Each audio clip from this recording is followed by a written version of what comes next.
Is this Rickey? Yes, it is, bro. Rickey, it's an absolute honor and a pleasure to get to speak with you. How are you, sir? Oh, I'm doing excellent, man. You caught me on a good day. Okay, good. Well, I got to tell you something, man. Growing up as a kid, my Uncle Duber and Cousin Greg, they were the ones that turned me on to Skynyrd, Blackfoot, ZZ Top, Molly Hatchet, you name it. Rickey, I got to tell you, man, you've been a big part of my childhood and adulthood. Wow, man, that's awesome. It makes me feel like I'm about 29 years old. Well, I got to tell you, Blackfoot's Tomcat, and that was one of my favorite records growing up. On the Run, Gimme, Gimme, Gimme. Every Man Should Know Queenie. I remember being a kid playing guitar. My cousin had a phaser on a PV amp, and I used to play that intro to Every Man Should Know Queenie. I thought that was so cool. Plus, man, Spending Cabbage, Fox Chase, all that stuff, man. That was a big record for me coming up, man. Well, that's cool, man. I appreciate it very much. Those were good days, good times, you know. And it was sad that it came to an end, but everything does come to an end at a certain time. And I've had a good run with Lynyrd Skynyrd twice. Yeah. Once in the early 70s as one of the original guys, and now back again 27 years later with the guys, and just having a great time, bro. Well, now tell me about that. Didn't you actually play drums, back in, was it 71, 72, and then kind of switch to guitar with Skynyrd? Played drums starting in 71, going into early 73, left, went back to Blackfoot, played guitar. I played the drums. And then in 95, I got an invitation to go see Freebird, the movie premiere, and reconnected with the guys for 2 days in Atlanta for the movie premiere. And we did an all-star jam the night before. And all of a sudden, negotiations and talks had been going on between Gary and I, and talks had been going on between the management and my manager. Yeah. And the next thing you know, in March, man, I'm back in the band, March of 96. Wow. Can you believe it's been 27 years already? I can and I can't. Let's put it that way. It's been, you know what, man? I've been very fortunate and very blessed to have been a part of, such a great, iconic band, first of all. And, you know what, was with them, like you said, in the early years as a drummer. And just for me, after being with them for so long, it's like I was the prodigal son that came back home and stayed at home, the rest of my years. So it's hard to believe that it's been that long. Because next year, the band celebrates years since the first release. Wow. Of the pronounced record. Yeah. And we got some great plans for next year, that's being developed right now. So everybody stay tuned. It's going to be real interesting. Now, at one point, you guys were doing some farewell tours, and so it sounds like you've put all that behind you now. Well, here's what happened. When we were on the last year of the Street Survivors tour, last of the Street Survivors farewell tour, and the pandemic hit. And we actually had 67 shows left to do.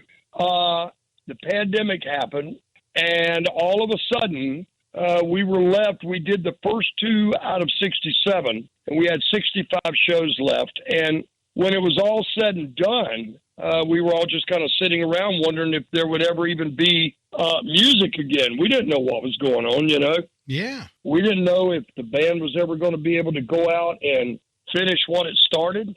So what happened when it all came along and it looked like there was going to be, the country was going to open back up and we were going to try it. Yeah.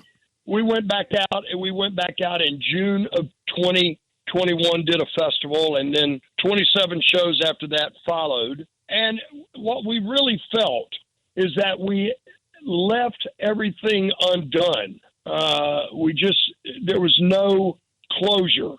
So between Gary, Johnny, and I, we thought it was a good idea to finish what we started, whether it be, we had planned on doing South American tours, European, we went all the way down into New Zealand, Australia, had been down there before, and we were, hoping to get back down there. I mean, we just left everything undone. Mm-hmm. And what we decided to do. Gary is the one that aptly named it Big Wheels Keep on Rolling Tour.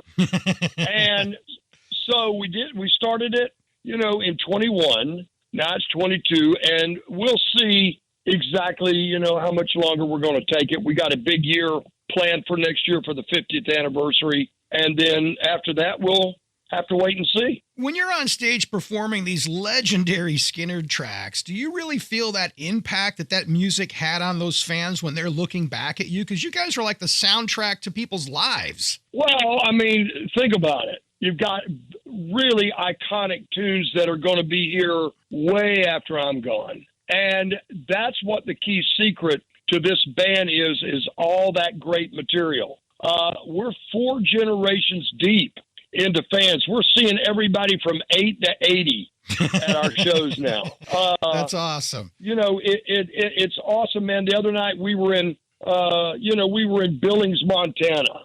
Uh-huh. And we looked down, and there was these 2 kids down in the front of the barricade. And this one kid, man, was playing air drums, and he was playing, to Michael, and he knew every roll, every beat, every cymbal crash. I mean, the whole thing. While his brother next to him sang every word to every song. And I look at it, these kids were like 10, maybe 9, 10 years old. Mm-hmm. And when you look at that kind of thing, you just know that the music is magic. And it's going to be around a lot longer than, we are, Oh, so, absolutely. The key to Lynyrd Skynyrd, to the brand name of Lynyrd Skynyrd, has always been that music. That's it. Well, Skynyrd is definitely a part of American culture, and as you said, that music is going to live on and on. Some of the greatest songs of all time have come from this band. Yeah. I know Gary Rosington has had some health issues on and off these past couple years. Ricky, how's Gary doing, man? Well, I talk to him just about every other day or every couple of days. I always check on my brother. Today is one of the days that that he's due a phone call from me. Gary, yes, he has had serious heart issues. He had a procedure done last year. He's still trying to work through it and get through it. But, as of lately, he's been coming out at different random times and getting on stage and playing with us for a couple of songs. So, I urge everybody, you never know where he's going to show up. I mean, next thing you know, there he is. And, we always hope that, we just try our best to encourage him and keep him positive, man, and let him know that, we love him and that at least my mind is always on him. I constantly think about him, especially when we're on stage, because got to realize, man, I spent so many years playing next to him, Yeah. So I miss him and I love him like he's my brother. And, but like I say, I check in with him quite often. And today I'll check in with him and let him know that he was being talked about on the radio. Well, I tell you what, Gary has always been one of my favorite slide guitar players of all time, hands down. There you go. Yeah, absolutely. There you go. Yeah, man. Oh, yeah. He's got definitely a different style to himself, and he can make the thing cry, especially on Freebird. Oh, my gosh. You ain't lying there. Now, when you guys are coming to West Michigan, to Allegan County Fair, September 16th, I sure hope Gary makes stop out to see us, man. It'd be great if he's feeling right, Well, you never know, man. You just, like I said, you never know, but we've got a great new show, great new set. We've gone way back in the catalog and pulled out some deep cuts. Oh, nice. And the show that we're doing right now is one that we've never done before. So if that kind of gives you a hint, you need to come out and you need to check it out. Well, I'm definitely coming out for sure. And, a few years back, it was back in, I think, 2003. It was a little while after the 9/11 attacks. You guys released that Red, White, and Blue, man. That was a fantastic song. Any story behind that one for you guys? Well, it was actually, we went in and recorded it because it was at a time when our troops, were getting beat up and getting, it was during the time of the Iraqi-Afghan war. Yeah. And, it was written with those guys and their families in mind. Yeah. And we still pull it out every once in a while and do it, you know. Man, Maybe we'll pull it out for Allegan. All right, man. That'd be great. Hey, are you still picking that brown Gibson Explorer? Oh, you mean the old Explorer? Yeah. The Carina Wood, you mean? Yeah, man. Yeah, I always loved that guitar, man. It looks yellow good one. on you. It's an old one, man. Yeah, I'm still playing it. That's my number one baby. I was going to ask you, did you have a particular guitar live that you preferred, and then maybe a particular guitar that prefer in the studio? I'm sure you use many for both, but... Well, you know what, man? The Explorer and the reverse body Firebird has always been my go-to guitars. And ever since I've been, playing in rock bands, and with a Les Paul thrown in here and there, especially a Black Beauty, a Black Les Paul. Oh, yeah. But for me, man, those are my go-to.